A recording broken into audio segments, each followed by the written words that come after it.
And when it comes to a Friday, we're definitely sure that our business here is talking about some of the stories that have made headlines, the stories that are still developing, the stories that are still making headlines. And definitely, of course, how do we get to miss out the Besigye story? Because he will be returning to court next week. And the wife still says he's very innocent.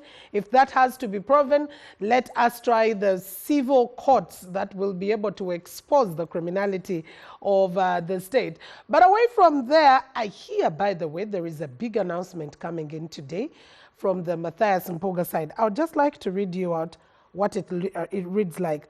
The organizing committee of the big announcement cordially invites ... to the historic gathering that will surely drift the tectonic plates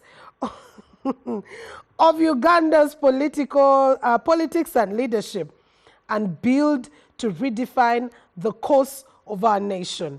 December 6th, 2024. Venue, Namirembe Bakuli. The rest I'll be giving you the details later.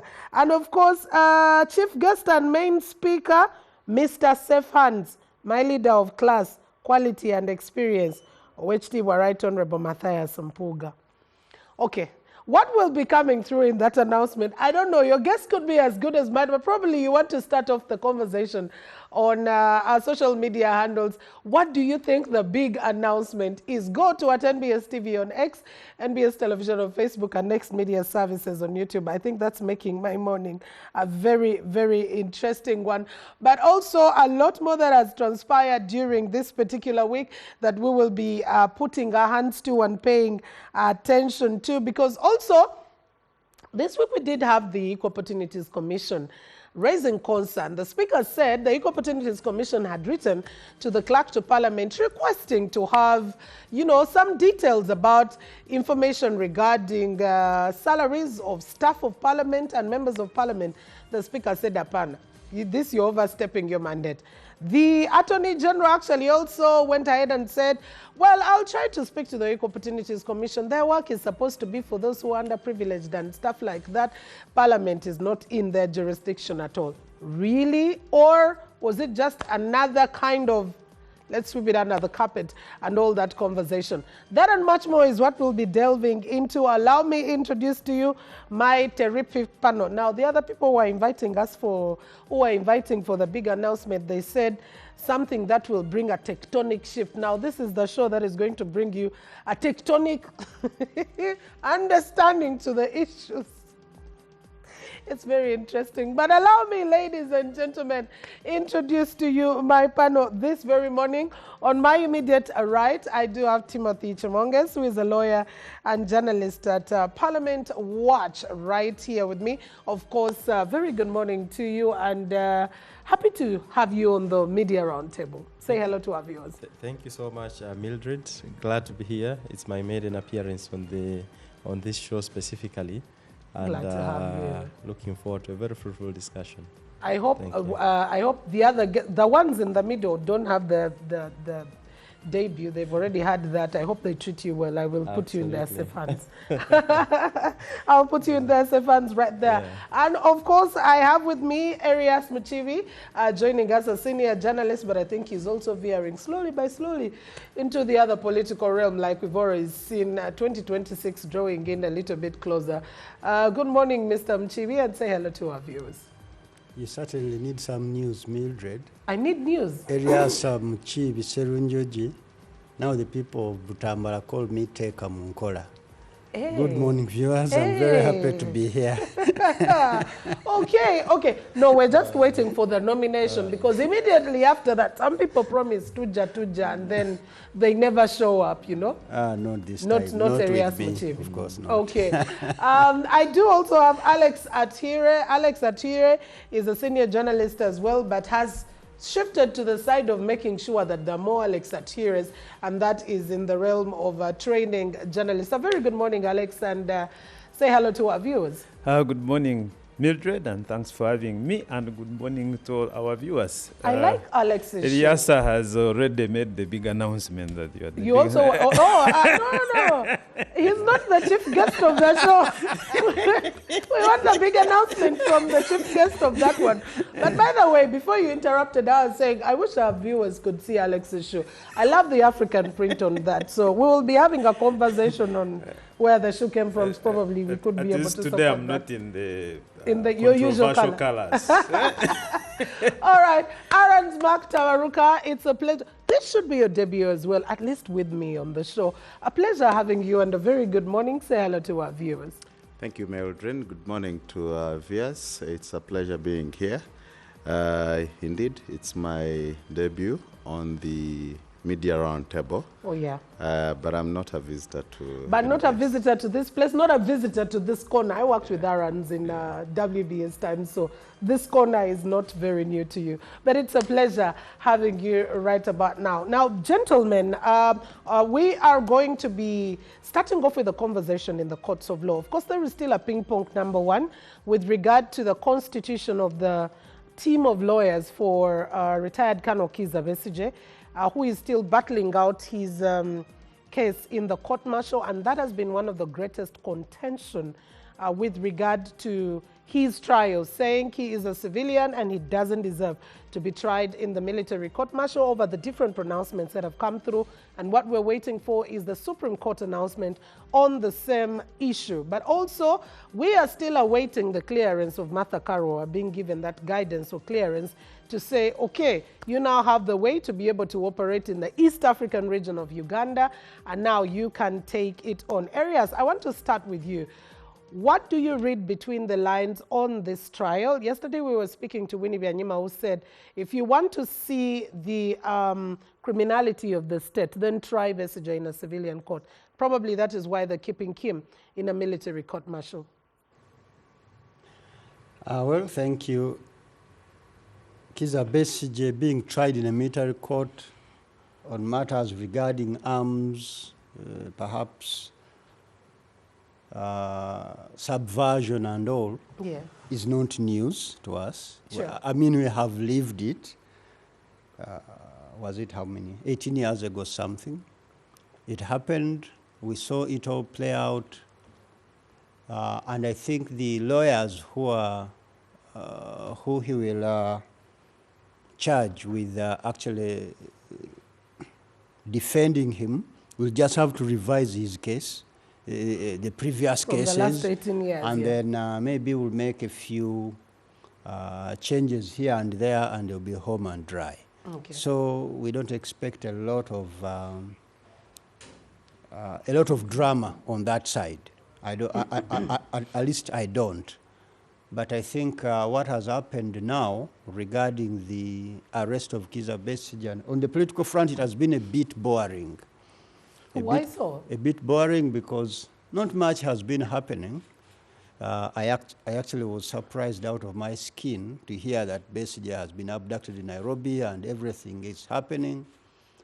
Regarding his political career, I think it may be a good thing now that he's starting PFF with his colleagues, and then out of the blue, he's arrested. The only thing to worry about is that he's now 68 years old, and you don't, I mean, he has been fighting for too long. He has gone through too much. You don't know how much staying power he still has to be in prison and everything. We don't have any doubt about his resolve. I followed Kizza Besigye as a journalist for very many years, very closely, and I know that he has very strong resolve, so he can, none of what is being brought against him or whatever will break him. I don't know what the state would like to achieve, or they actually felt there was something serious, like he posed a serious threat to the state security. I am not sure. We don't have perhaps all the details. I have listened to some recordings that are purported to have been taken of him having a conversation with someone else. We don't have capacity to tell whether he's actually the one. He sounds like he's the one, but technology these days can't do so much. And then,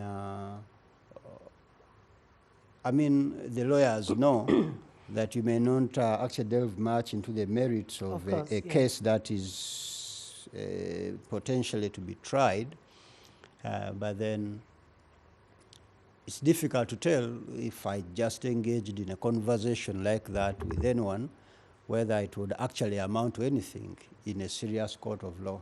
Okay. So we just we just have to sit and wait and see And watch. what more information comes in, and then what the state intends to do and everything.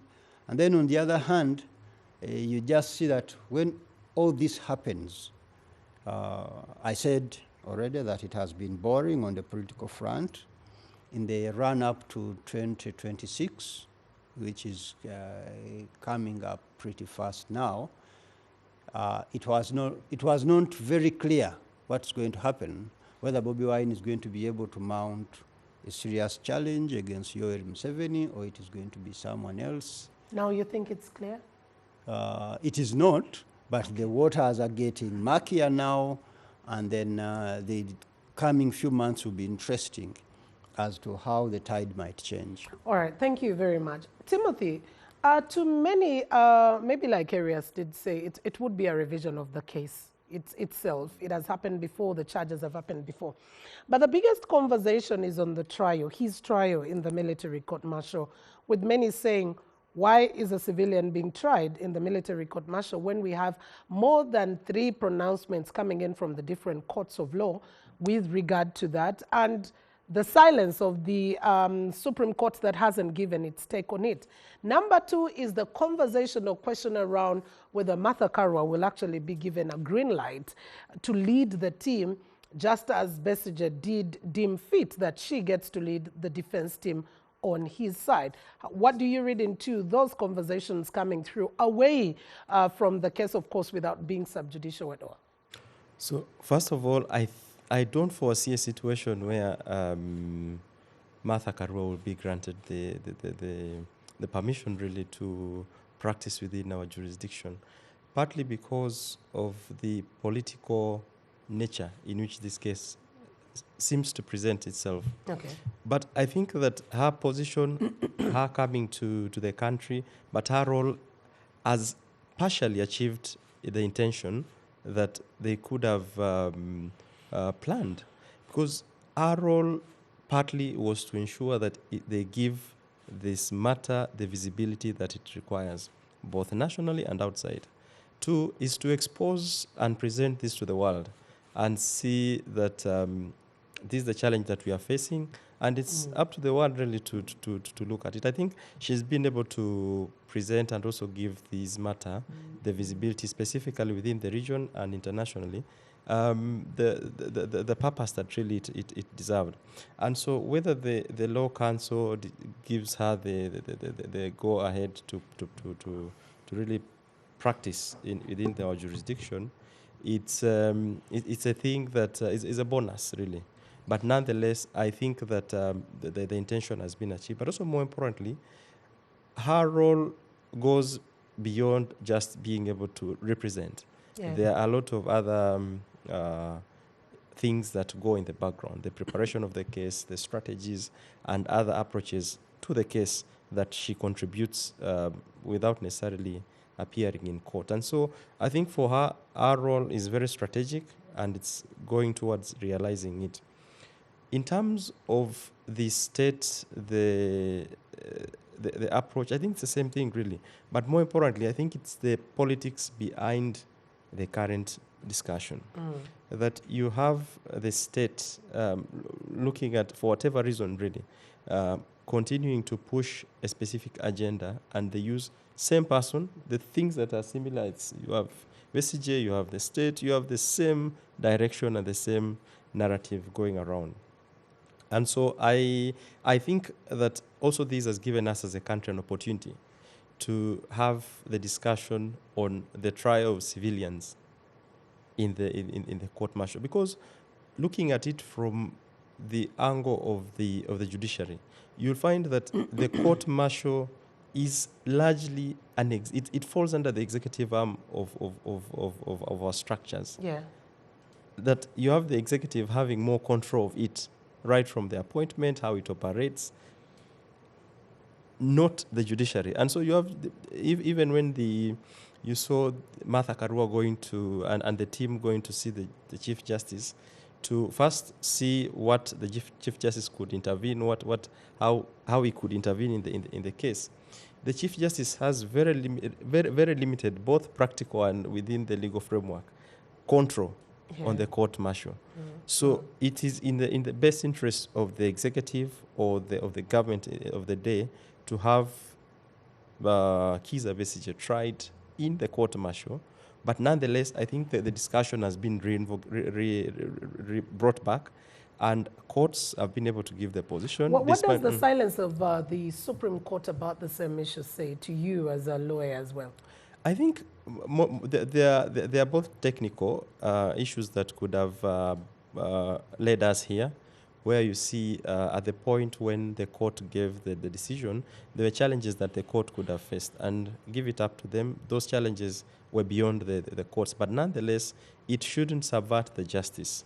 I think since 2021, that's sufficient time for the judiciary to have reorganized itself, put a panel in place to address this specific issue. But also, more importantly, I think that the judiciary seemed to be reading the environment and the politics of the day and acting accordingly. That ideally, this is a matter that has already been looked into, and the Supreme Court should be able to give a position, irrespective of the complexity of the nature. And so I think that the Supreme Court, specifically led by the Chief Justice, seem to understand what the politics of the day look like and responding accordingly. And I think that it goes to the extent of preaching justice, really. Okay. And continuing to expose Ugandans under this specific court that may not necessarily deliver justice or provide a situation where the country gets a clear direction on how some of these matters are handled. All right, thank you very much. Alex, coming to you without going into sub judice, the key issues, like I've said, really are surrounding a civilian in military court. Will Karua be able to get the leeway to, but even if she doesn't get it, what happens next? For you, what are the outstanding issues with regard to this particular case?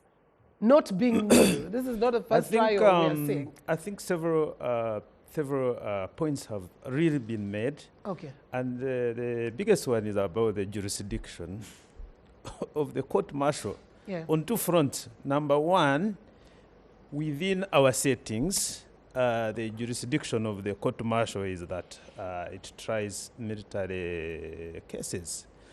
And the last time we discussed this, we cited that our constitutional court has not once, not twice, ruled on that. Yeah.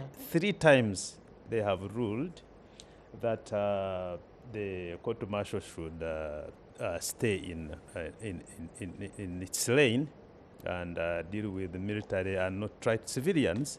But I think the second point is that I think Timothy has actually elaborated it. There is a technical issue there that there was an appeal of the Attorney General in the court martial that has, about the court martial that has been lying before the Supreme Court since 2021. But I think Timothy, who is a lawyer, said, I think the Supreme Court or the leadership of the judiciary, instead of becoming the judiciary, has decided to become political. Because we should demand that they should come out and pronounce themselves on that issue, but they are hiding behind that delay to pronounce themselves, and they are not saying anything. I think that it's high time the Chief Justice comes and accounts and tells us whether civilians should be tried in the court martial or not. Otherwise, from the conduct of the Besigye defense, I think that matter, because from what I read from what they say, is that Besigye is not ready to subject himself to that jurisdiction of that court, either by applying, for example, for bail or something like that. So we are going to be dreadlocked in that court. I don't know for how long, until the leadership of the judiciary or the Supreme Court comes in and settles some of these arguments. And I think it is the duty of the Chief Justice to either say something or to get the Supreme Court to work and deliver a verdict, Do you whatever think there's a verdict it particular will. reason? Do you think there is a particular reason causing the silence of the Supreme Court? Because from the last verdict that came from the Constitutional Court, we have about more than 2-3 years Absolutely. running, and there's been a silent treatment from the Supreme Court. I think, as Timothy elaborated, I think the leaders of the court or the leaders of the judiciary are worried about the political implications of taking particular stands. And I don't know, but they will have to do something.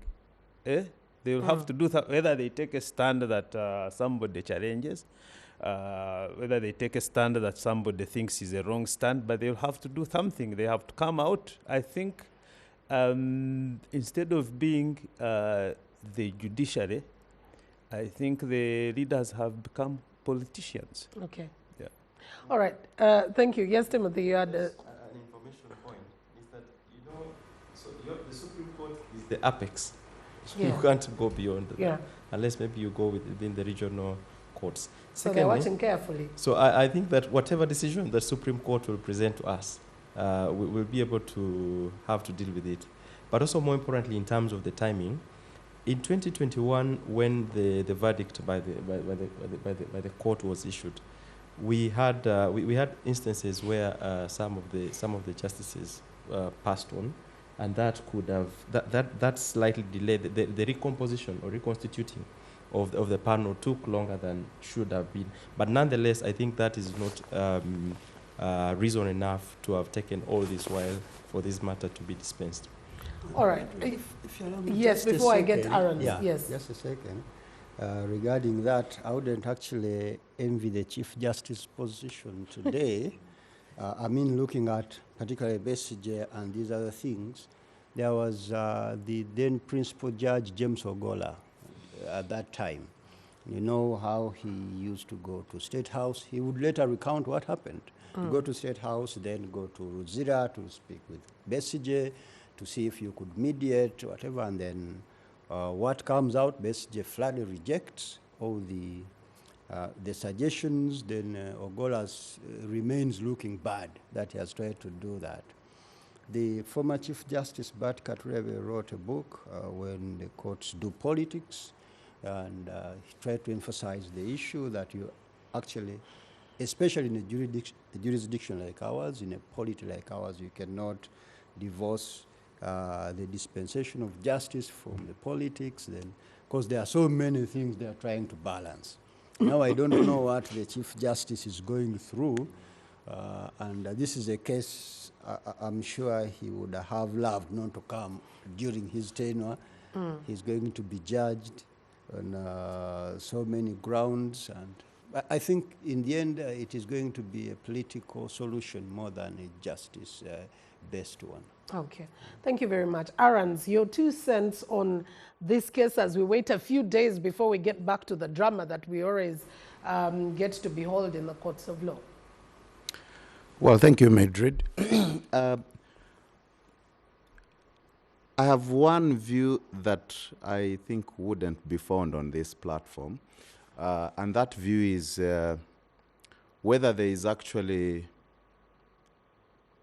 fear to discuss merits or demerits of a matter that is before a court which is not supposed to try that matter.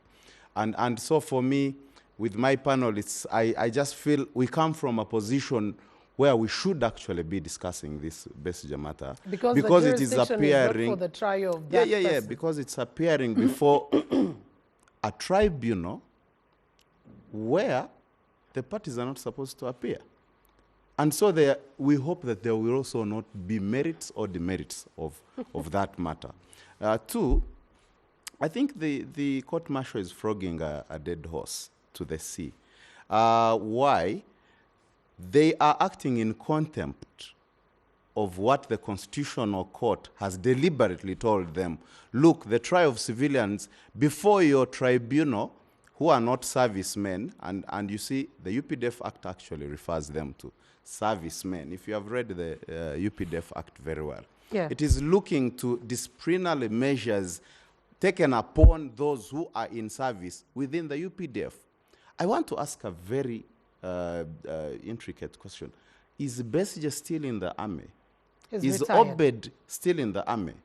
The Constitutional Court in its observation actually said that, look, both in the cases of Amon Biarugaba and others, and the Michael Kabazi Gurka case, substantiated the question of whether civilians, even when found in subversion, the matter should be referred to civil courts, because we all know that indeed civil courts try criminal matters. Yeah. So the question that you need to ask on this platform then is, why is the court-martial continuing its contempt of court? And then the second question is, you don't need to envy the Chief Justice. This matter does not require his advice, actually. This is the reason why it doesn't require its advice. Unless you're saying, maybe Aaron's to the effect that after the Constitutional Court, whatever comes through, it can be challenged. There can be another pronouncement by the highest court. And that is why the Chief Justice in this case is very vital. Come say whatever you're saying, whether you're agreeing with the 3 times the Constitutional Court pronouncement has been, or you're totally on a different side of it all. Mildred, the question to the Chief Justice is regarding a ruling which is already passed. In fact, I needed to pass information to this panel that after the appeal of government, appealing the Kabazi Gurka case, there was a judgment. There is a lying judgment somewhere in the shelves of the Supreme Court. It's not a question of whether there is a panel of judges at the Supreme Court that should have been reorganized.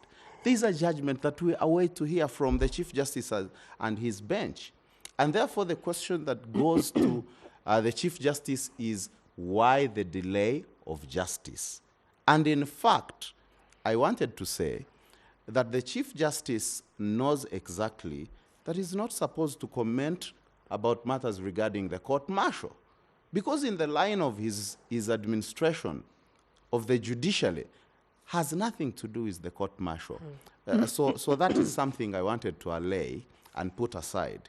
2, the test of the question of trial of Besigye is no longer the trial of Besigye. We need to understand that the question or the test before us is the test of civilians being tried against their constitution.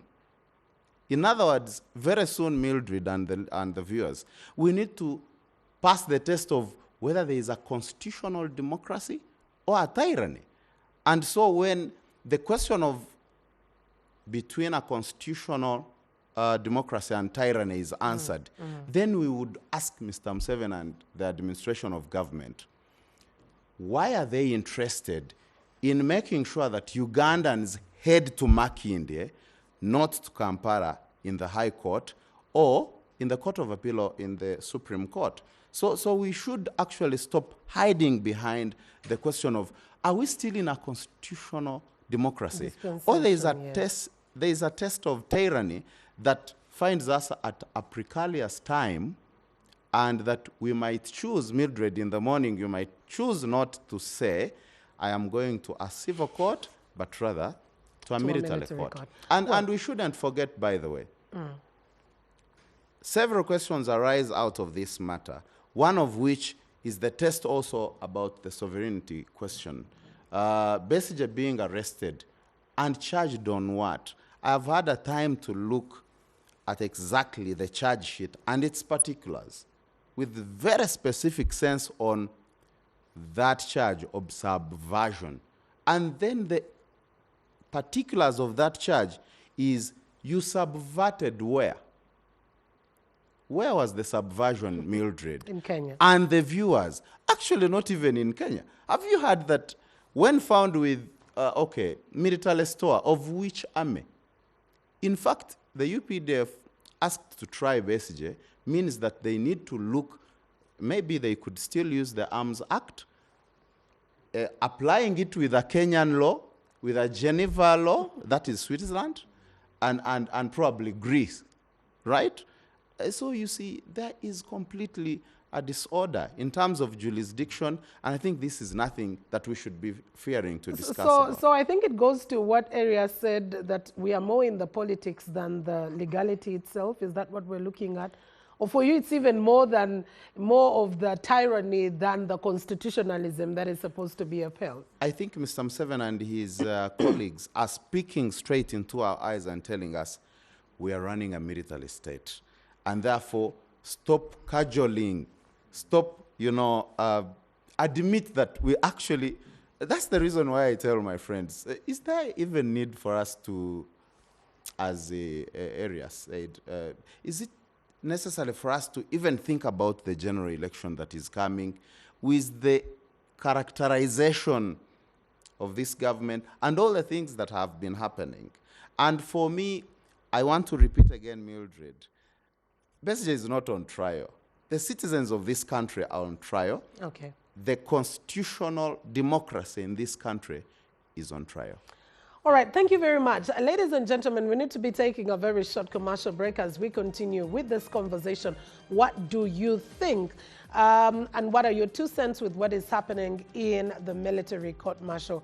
We'll take a break and return with a wrap-up of this conversation before we get to see whether it's the big announcement or why Parliament is coined when it comes to releasing the information about itself. Let's get back.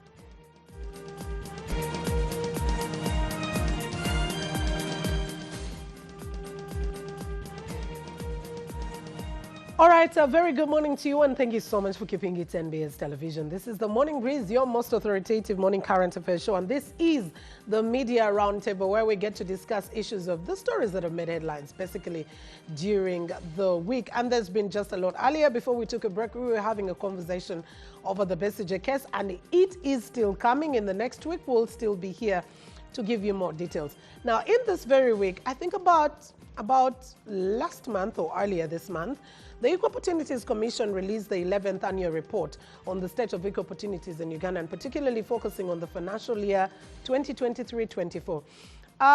One of the key issues that caught the attention of so many people was the salary disparities in civil service, or salary disparities just generally. And for example, they said between the highest ranking CEO of government, who they termed as the Uganda Revenue Authority Commissioner General, and the lowest ranking CEO, who would be now the Secretary Land Commission, there was an annual salary disparity of about 720 million shillings. Now, that also meant that it would take about 27 years or so for the Secretary Land Commission to catch up with the monetary gap in there with the highest. But that also not alone. They also mentioned salary gaps with regard, for example, to the highest paid science teacher was about 4.3 million shillings. To the highest paid arts teacher was about 1.3 million. And I think in their quest to continue with this, unearthing and ensuring that there is better salary harmonization, the Equal Opportunities Commission wrote to the clerk to Parliament requesting to have information about emoluments or salaries of staff of Parliament and the members of Parliament. This is where you say Akombia could pass. The Speaker said no. This is not going to be happening. I am not going to give you that information. And then I think it was made worse by the Attorney General, who seemed to say that Equal Opportunities Commission is really for those who are less privileged, or, literally, if you would want to switch up his conversation, where he even said he would be talking to them, that they were overstepping their mandate, is that Parliament is above the jurisdiction of what they should be able to deal with. And the ping pong is still here, especially when it comes to issues of accountability and revealing exactly what does happen in Parliament. Some members of Parliament went ahead to say that the Equal Opportunities Commission is only but seeking relevance in this time. I want to start with you, Timothy, whereby having to do a scrutiny of Parliament's expenditure and monies in Parliament turns up into a battle of word artillery, for lack of a better word. Why does it seem so? And yet the issue of salary disparities and harmonization of salaries in the country has become a song that we haven't yet found a launch for. Yeah. So thank you so much, Mildred. So first in principle is that there's a lot of information beyond just the salaries about Parliament, how the operation that is not known, that should be known. Okay. And we could start from institutions such as the Auditor General, who ideally should be providing a clear information of how Parliament operates, how the resources are utilized. You hardly get that information, partly because of the dynamic side. The Auditor General is considered one of the Literally a staff of Parliament. Of Parliament. Yeah, because he reports to them. Absolutely. So your ability to check Parliament or even provide critical information about the institution is greatly compromised. Two, the powers that Parliament wields are quite huge in terms of the mandate that they exercise. And so they do the budgeting, they do all this oversight. And so sometimes they utilize that as a mechanism to prevent the exposure of certain information, specifically now to the salaries. I think it's very unfortunate from my position to hear the Attorney General confirming that indeed institutions such as the Equal Opportunities Commission should be dealing with the lower institutions and not a whole arm of government in being able to access the information. Secondly, I think that while it's true that Parliament and the legislature, they are an arm of government and that they enjoy a bit of autonomy, we operate in a system where we have checks and balances, and that Parliament should not use the autonomy or the provision of being one of the arms of government to subvert or to even hide or compromise questions to do with accountability, transparency, and the same.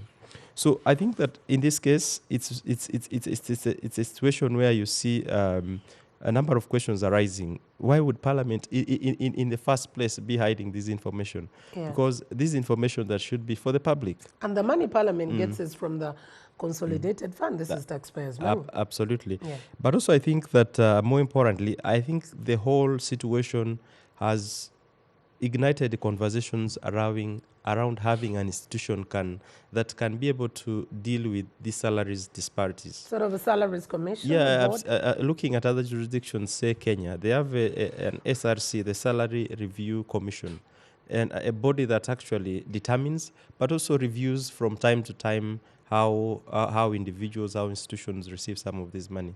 And so the lack of that within our jurisdiction has exposed you find the public service have a mechanism of determining the salaries. You have the commissions, say you have the Parliamentary Service Commission being able to determine their salaries. And you find, I think for me, that's one of the biggest mistakes that we could have had. And maybe in the next review is to not allow institutions such as Parliament to determine their own emoluments. Yeah. Because this is a political decision. This is a political institution. And that at all times, the decisions around money are more emotives. They seem to respond to the situations of the day. And that the challenges members of Parliament, the institution of Parliament faces, where you have the pressure from the public being put on Parliament, being put on members of Parliament, as opposed to the executive, you'll find that they will always try to find ways. And unfortunately, that is the twist. Every time Parliament is pushed, there is also the push of how about the executive? Yeah. We're only taking a portion, the executive takes more. Yeah. So I think it's a discussion that we need to look at it more objectively. Have an institution that can be able to look into this, can streamline the salaries, but also more importantly, because if you look at the disparities that you've highlighted, the institutions have respective mandate which they're executing. Yeah. And so having that huge, you have almost 3,000% of salary disparity. Not only affects how the government operates, but also the fairness questions as provided for in our constitution. And so I think that Parliament has nothing to hide, but the politics of the day gives them an upper hand to determine what they want and how they should make most of this thing. And it's unfortunate that while the Attorney General should be able to provide guidance and the direction to how some of these institutions should take, he has also chosen to be political. And lastly, I think that in the space now where we are looking at rationalization, we are looking at saving more resources through rationalizing some of these entities. I think Parliament shouldn't be an exception. The bigger numbers that we have should be something that we look at. The conversation should now extend to both Parliament, to the executive. The big numbers that we have for members of Parliament, the executive, all this should be dealt with, and the amounts of money that they receive should be also addressed equally. All right, thank you very much. Arent, I come to you. The issue of salary disparities is one that has come through. I was, for example, looking at some of the key observations that, for example, a legal clerk with a diploma in the DPP's office earns 3.5 million, which is not taxed, while an assistant commissioner of legal affairs with a master's degree under other legal professions in the public service earns 2.9, which is further taxed. 3.5 not taxed under DPP, and that is a diploma. A master's elsewhere earns 2.9, which is further taxed. And this brings in the question of opening it up. I mean, for everyone who is taking from the taxpayer, why not be able to open up? Why not be able to know what amount a member of parliament earns, whether it's constituency allowance, whether it is for your wardrobe or whatever it is, just be able to open up so we have a discussion, because we've always cried about a small pass that we cannot be able to service all the needs that we require. Why do you seem to see a ping pong between EOC, Parliament, and this whole accountability conversation? Well, I think Timothy has actually been elaborate on the issue regarding opening a certain Pandora at Parliament, and then, you know, you cannot deal with it. The Attorney General, the Honorable Attorney General, Senior Counsel, with respect to his advice or guidance to the Speaker, indeed simply played politics. The only honest thing that the Attorney General would have done is only to look at the functions of, as provided by the Equal Opportunities Act, and then what the Equal Opportunities Commission should be doing. When they opened up the issue regarding rationalization of agencies in this country, Mildred, I thought it was not just simply a catwalk. I thought it was something that was going to help us understand the inequalities that are happening within government institutions, and then address all these shortfalls regarding the discussion you're asking me to comment on. Most of the privileges that accrue with government servicemen and women are simply political. When Mr. Museveni and the government decided to start up privatization of government entities, there was a reason for that, and which reason we need to ask him whether it has been achieved. Now he's saying, let's rationalize. And as in he rationalizes, we also need to ask him then, do we account for the losses made in the previous attempts to organize your government? When you see the equal opportunities come up and ask an institution such as Parliament, and then Parliament says, no, you do not have the mandate, you're overstepping your mandate to inquire into issues regarding our taxpayer, our taxes, to start with, and two, if you're saying we can't inquire into Parliament, then which other institution should we inquire into? And yet they're the ones who inquire into other institutions as well. And I have listened to very many people, and I think I want to concur with them when they say that every maladministration or misgovernance in this country seems to start with Parliament. We have seen a number of issues arising out of misappropriation of resources.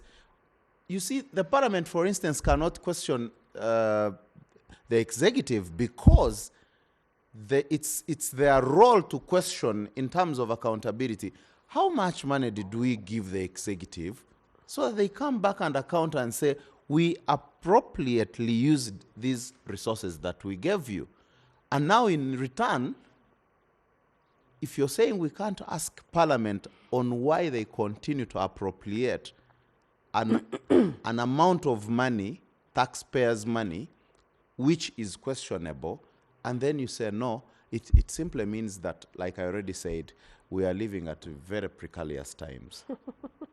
An interesting one. It gives me a context of a parent. You give something to the child and then ask for accountability, and they say that's none of your business. After all, at the end of the day, Alex, will we see light to this conversation? Because issues of accountability have always been a push and pull, especially when it comes to not only Parliament. By the way, this now brings in also the issue of the executive, because I was earlier saying, the rate at which our classified budget keeps on growing is a very interesting turn of events. That back in the day, yes, it was a few billions probably that you're dealing with. We are now talking about trillions and trillions. And even when we are talking about rationalization, okay, you want to rationalize the classified budget. What will you rationalize that you do not know, that you can't be able to open? It's a box, it's sealed, and you just can't be able to open it. And as it continues to grow, you can't tell whether it's an abnormal growth or it's actually a normal growth. Where do we need to tap? Or will we ever see this conversation? If we can't open up Parliament, how easy will it be to open up the executive? How easy will it be to open up other institutions as well? Thank you, Mildred. I think the point has been made.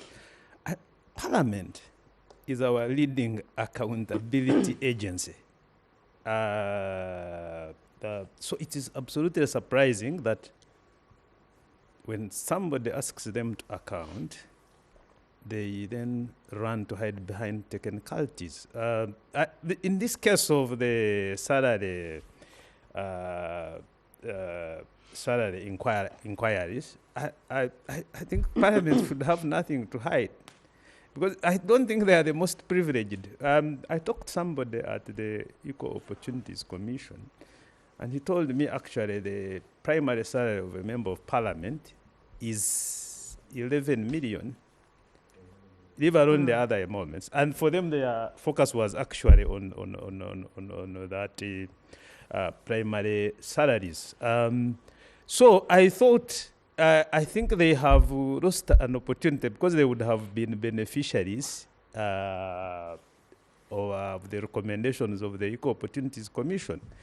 Having said that, I think Parliament should act in such a way that, you know, if somebody asks about accountability issues to do with what they are doing, they should be the most, they should lead by example. They should be the most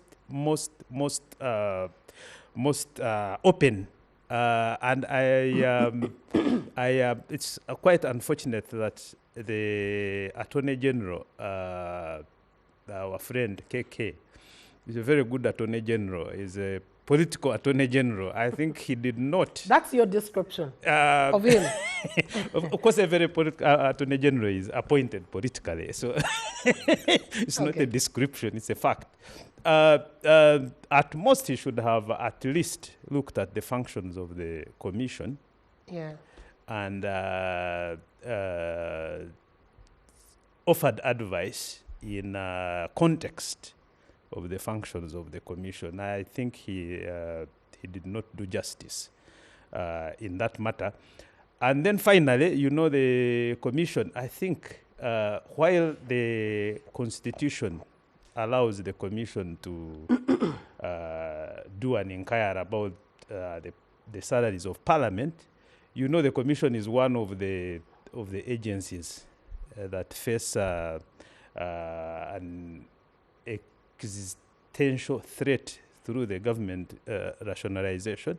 Yeah. And you know that matter is before Parliament. Yeah. So you said, shall we see an end to this? I think the Commission will be technically silenced, and I don't know. I don't think they will be able to go further than what they had. Leave alone the advice of the Attorney General. I don't think they have the ability to go further than what they had, where they had reached. Because I think on one hand, they are trying to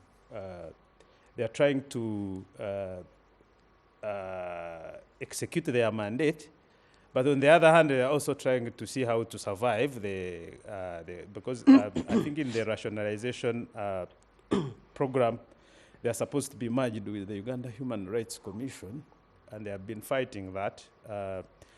So I don't think the matter will be resolved, and I think the Commission they will be intimidated. Okay. Yeah. They might have to stop at where they had Absolutely. started. Absolutely. You end before you start. Yeah. Muchibi, as I come to you, I think for me, it's just goes beyond the issue of opening up the Pandora's box, like Aaron said, but it goes more deeper into this issue of disparities, into the issue of salary harmonization. And for me, the bigger picture I'm looking at is labor productivity, because still from the same, if you look at noteworthy disparities between, for example, heads of institutions and maybe heads of departments that those people actually do supervise. For example, a head teacher in a secondary school would earn probably about a monthly salary of between 2.27 to about 2.35 million shillings, right? And the president did ask that science teachers be increased, right? So you're a head teacher, you're earning between about 2.3, say, basically. And you are supervising a science teacher who is earning 4.3 million shillings. That disparity alone causes some bit of friction, and it has clearly been noted by the Equal Opportunities Commission. Some have decided to retire early. There is that discrepancy of literally now the staff room is split into science corner, arts corner. For me, I'm looking at the deeper conversation about labor productivity in this conversation. Yes, Mildred, you are comparing science teachers with their supervisors, the head teachers. I'm looking at it in that context. Maybe the even steeper comparison should be between the science teachers and the president of Uganda. Because okay. The last time I heard him say, he said his salary is 3.75 million. Now that's less than how much a physics teacher at my school, Chitagoba SS in Butambala, earns per month. The conversation, you can take the comparison there. But I just wanted to talk about the real politic involved in this. We are talking about power, and power is begotten by money. In our context, if you want to compare with developed countries where people who hold power can actually do fundraise, you'll know how much the president of the US will get paid. And it will be very difficult for them to dip their hands into the public coffers and take $1 more. But then they can be able to mobilize money from the private sector and whatever to secure a re-election or something like that. In Uganda, the money to reproduce power will have to come from tax money, most of it. So that is why there's going to be a lot of opaqueness regarding how money moves within the government circles. Yeah. If Parliament were to be forced to open up its books so that we can see where every coin goes. By the way, Parliament is on paper has a lot of powers. They can impeach. MPs can impeach the president and cause a problem and say maybe the president will then have to carry out a coup or whatever, but they can decide that Genome 7 leaves power legally. So there's that very serious issue that the president has to deal with. So if they need money to do their things, the leadership of parliament, to influence parliament and do this and whatever, that money they'll be given the leeway, and they have been given for a good while now. Yeah. Because the Equal Opportunities Commission, what Alex was observing, that the salaries of MPs won't be that high, but the budget of Parliament, the Parliamentary Commission gets a lot of money, Yeah. and I am not sure they're even going to let the Auditor General look into all that money and give us a report as Ugandans that this is how it was spent or whatever. They are going to keep it. If it were to be opened up, they are going to ask tomorrow that let State House, let the military, the office of the CDF, the office of the IGP, for instance, open up their books so you look at it. So that is going to be like that for a very long while. I think this conversation now is veering into an area when we start talking about parliament, and we know power doesn't very easily democratize itself. These people have power, so they will use it to say, you cannot question us. Don't cross the line. Yeah, you won't cross the line. Yeah. But now, while that conversation goes on, and we know we can't win it, there is a very big conversation going on about trying to actually normalize, bring equity within government circles, public service and all that and stuff. That's a bigger conversation. I think the policy, as I saw it, they're trying to do it, is to implement it piecemeal. Increase monies for science teachers. Now I think this financial, they're talking about head teachers, that no, you bring them up to this, then workers in this other. I think the soldiers got some, they have decided, I think, to do it, they handle sector by sector, slowly, but steadily. Those who will come last will feel very, very hard done, but that's going on. And so the conversations, I think, are separate, that they need to actually bring these salaries to near parity. Okay.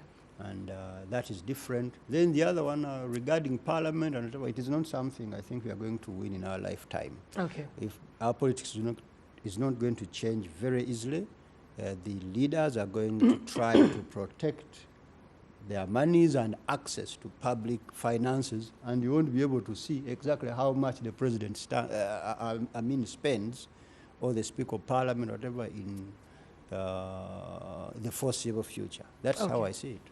All right, whether we will be able to achieve that harmonization in the near future is a totally different conversation, but the reality is that the nuances have been able to come through, and some of the good, bad, and ugly situations with regard to these disparities have already been able to show, as well as for Parliament. Is it a keloid that we would probably just have to live with and say that is how it is? It will not be able to change. Conversation for you to as well think through. What do you make of this ping pong coming through the equal opportunities? Does it open for us a much bigger conversation about the need for a salaries review commission, the need for harmonization of salaries in different public service sectors? That's a conversation for another day. For now, we'll take another very short commercial break. And when we do return, there's going to be a big announcement. Let's get back.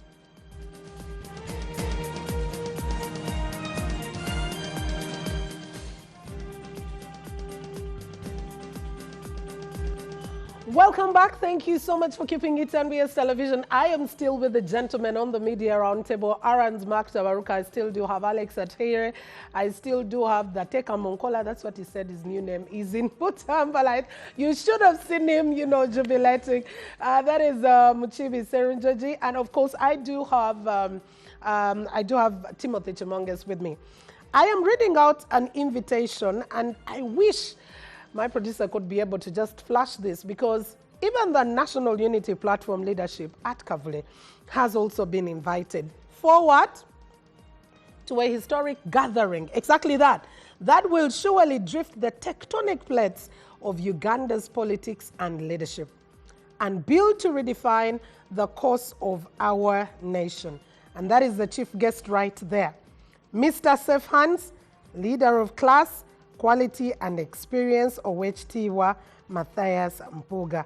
I want you to look at the RSVP. We do have Samuel Walter Mukakulubega and Michael Mbwate Kama as the chairman, as the event, deputy chairman, event organizing and chairman, respectively.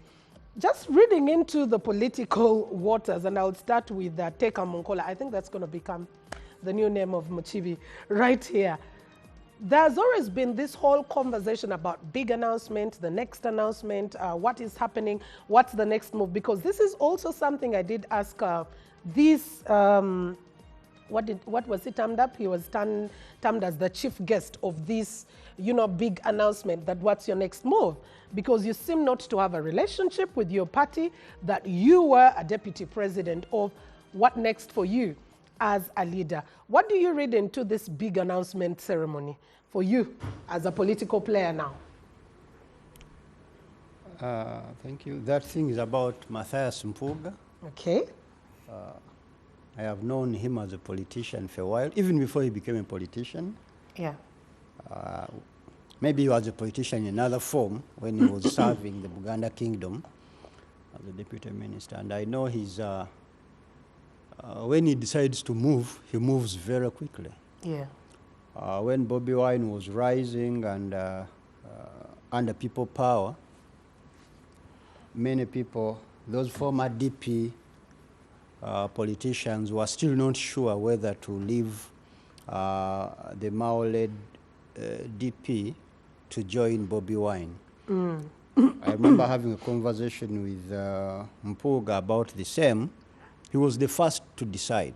I think that's why he eventually became leader of the opposition under NUP, and he was the first to decide to leave. And so it was very clear in his mind what he wanted to do. He joined NUP, and I think the people at Kamocha then, now at Kavule, were not very comfortable.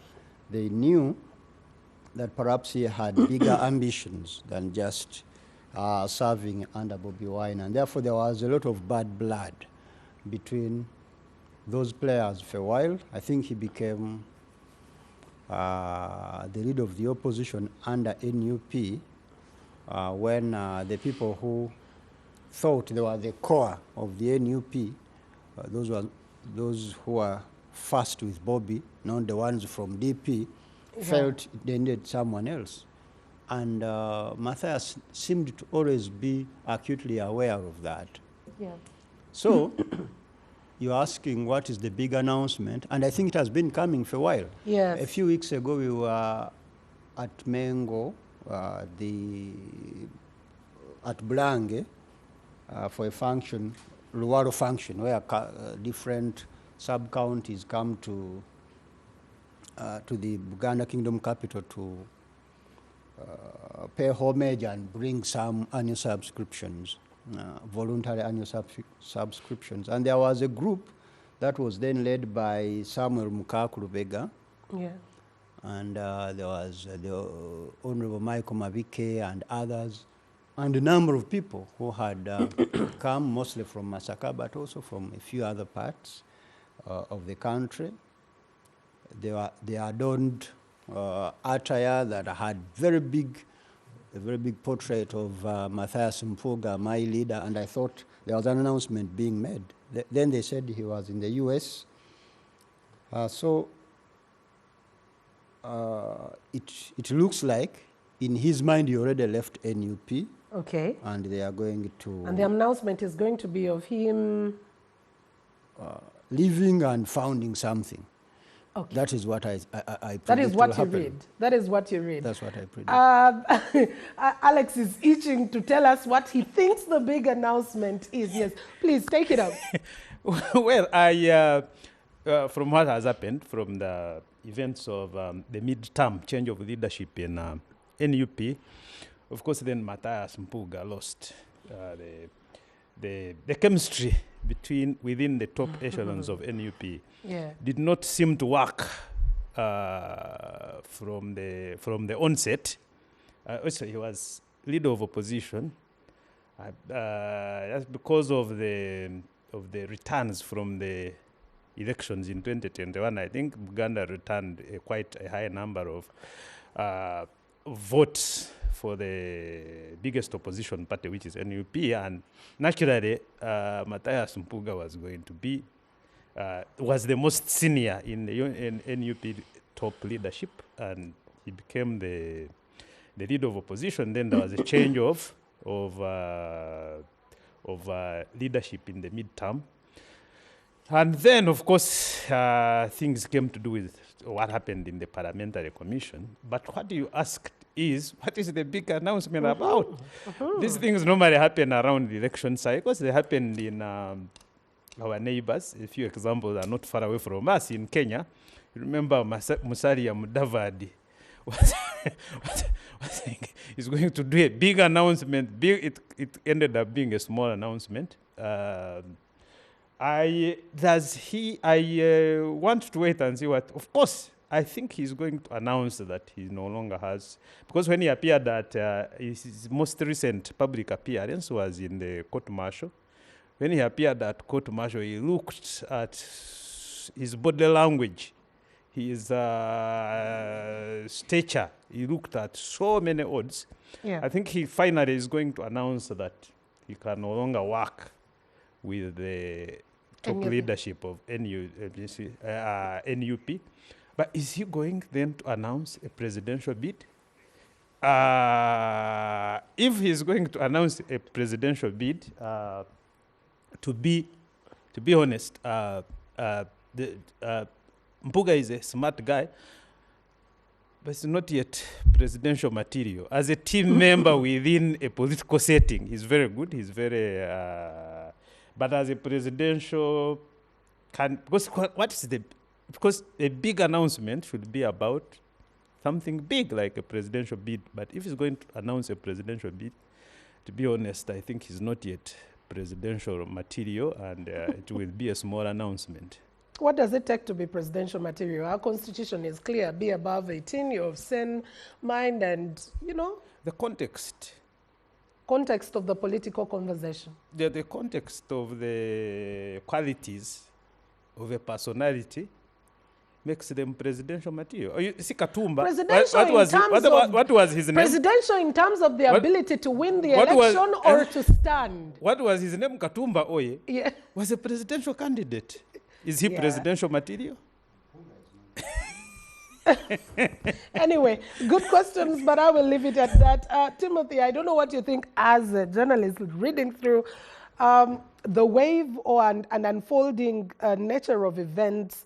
And now we have a chief guest on a big announcement conversation. But of course, when you look at the organizers, deputy chairman, organizing committee, these are people who have mooted a sort of big announcement that has been long coming.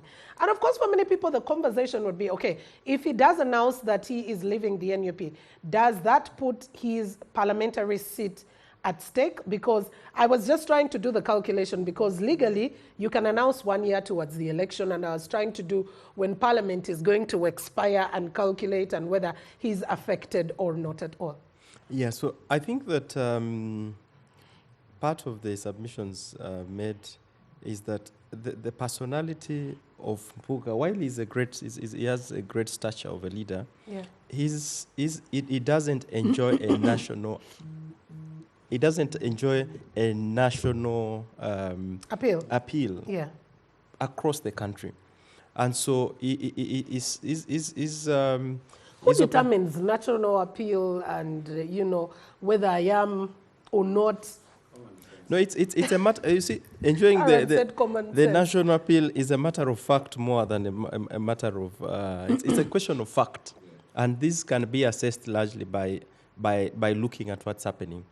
And so he seemed to enjoy popularity within the central region predominantly. Okay. And so to that end, it only tells you that he can the highest seat he could compete for would be around his constituency.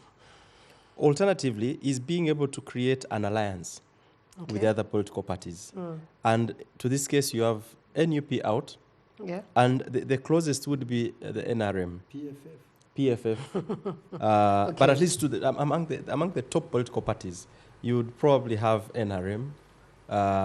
Maybe I think that's the major partner to ally with, and so I see it in two lines. Him being able to come out very clearly in identifying the alliance that he could rally with. Yeah. Two, in terms of his appeal or announcing he's coming back as a member of parliament, which ideally wouldn't be any news. Yeah, it wouldn't. And in any case, he would be revealing this in Masaka as opposed to Kampala, because ultimately, where the people that he would be appealing to are his constituents, who ultimately have the final say whether he comes back in the next general elections. And so I don't see much. I think that Mpuga is struggling with credibility issues, is struggling with relevance, but also more importantly, is trying to see how much he can leverage with before the general elections come. And so there's really, I think the big news has already happened, that he will be revealing something. I don't foresee a lot in light of what, but more importantly, looking at the members of parliament who they would ally, because politics is a question of survival. And the rest of the members of parliament or the group that they would want to ally with Mpuga, the ultimate question is, does this guarantee me coming back in the next election? Yeah. The probability is here or not there. But I think that there is more, the question is his ability to rally the public, his ability to create a euphoria is limited. And so I think for him more would be to take advantage of already existing structures, working more closely with maybe NRM, and more importantly, being able to leverage the opportunities that could come from the non-political line. Okay. I don't know whether Alex thinks allying with the NRM would be very, very hard, or Muchibi himself, but anyway, whatever it is, Aaron, you have the last take at it. What is the big announcement of the announcement that is coming through, in your view? My quick thoughts are that the big announcement has already happened. This meeting, dubbed the DP Block something announcement, should have actually happened in Masaka. You know, I have a son who I have a son who studies in Masaka, and in one of those famous schools in Masaka. And I've had the privilege to be in Masaka around parents, and you know, one major question that Mr. Mpuga needs to answer and utilize is whether even in Masaka he would pull off the big announcement. That is two. That is one. And then two, there is a question that surrounds his role as a member of parliament for Mukungwe. Nyendo Mukungwe, and therefore, and of course, aligned to the National Unity Platform. I think Mr. Mpuga, respectfully, should have tried to vie for the presidency of the NUP, and then he sees, or he gauges this big announcement and how it would be. And lastly, for me, I see a repeat of very many things. A repeat of a DP block. Why are you saying a DP block would be more closer to NUP or PFF if it actually comes through, or FDC, or even the NRM? We think that actually Mpuga is simply trying to realign with his other friends about restoration of the DP. That's the first job that they need to do. And so the big announcement probably could be around restoration of the Democratic Party. That the Democratic Party is coming back together, know. And we don't know what they have been talking about with Honorable Norbert Mao. When you look at the current business that Mpuga is more aligned to, the reforms which would have been brought in by Mao, and then now he's the one who took leave. And I wanted to ask Timothy whether the Honorable Matthias has come back from the parliamentary leave to table the bills. He was asked to several wait. He bills. hasn't been given. No, he actually was given the parliamentary leave to go and consult. So we should be expecting him to return on a number of those consultations. The last update we had is that the leadership of Parliament had requested that the matters to do with rationalization be handled first, Yeah. and then the other matters others can can be come. handled Did first. that mean that, he didn't take leave or he took leave? My question is actually regarding Whether he took leave. He was took granted leave, leave of Parliament, whether he took it and his time is out. He took the leave. Yeah. He took the leave. So what is the expectation? The expectation is that now the Parliament will present this. If he accorded is in the given order the time paper. on the order Yeah. paper. Yeah, so my submission was regarding, we've been having a long wait on constitutional reforms. The hearsay, I have had a privilege which I'm not supposed to discuss here. I did my clerkship at the Ministry of Justice and Constitutional Affairs. And so I can't disclose anything more than that. But now that the ministry was working on constitutional reforms, Yeah. then in the grapevine, we have Ampuga tabling more of the same. I think the new announcement really for me would have cost him nothing if he was addressing issues of these constitutional reforms. Okay. There's nothing in the news regarding the new DP Brock or all DP Brock. It just brings out, like we have discussed, all our topical issues regarding the political question doctrine in this Yeah. country. The failure for the state to exercise the independence between its arms of governance. Okay. Yeah. Well. I don't know what you, as a viewer, think about this big announcement. What do you think it will be? What will be announced now that Honorable Matthias Mpuga, branded as revolutionary leader, my leader, and substance, quality, whatever it is, would be coming through us? Your guess could be as good as ours here, or you could be aligning with what many have said here, or totally different. Now let's get to hear out your view on our social media platforms at NBS TV on X, NBS Television on Facebook, and X Media Services on YouTube. Join us as well on the Afro mobile app, by the way, and you can also be able to just upgrade your Afro mobile app from the old version to the new version and get a whole lot of a different experience together. Ladies and gentlemen, we have to come to a close of this. Thank you very much, Aaron's Mark Tawaruka. Thank you very much, Alex Atede. I don't know why Mpuga and NRM really blew you out into laughter. Thank you, Mr. Sero George Mchivi, who has decided to become Teka Munkola. Okay? And of course to you, Timothy Chimonges, thank you so much. And to you, our lovely viewer. It's been a pleasure, but unfortunately, because of time, we have to bring this to an end. I am Mildred Tuhai. Say good morning, God bless you, and have a lovely weekend.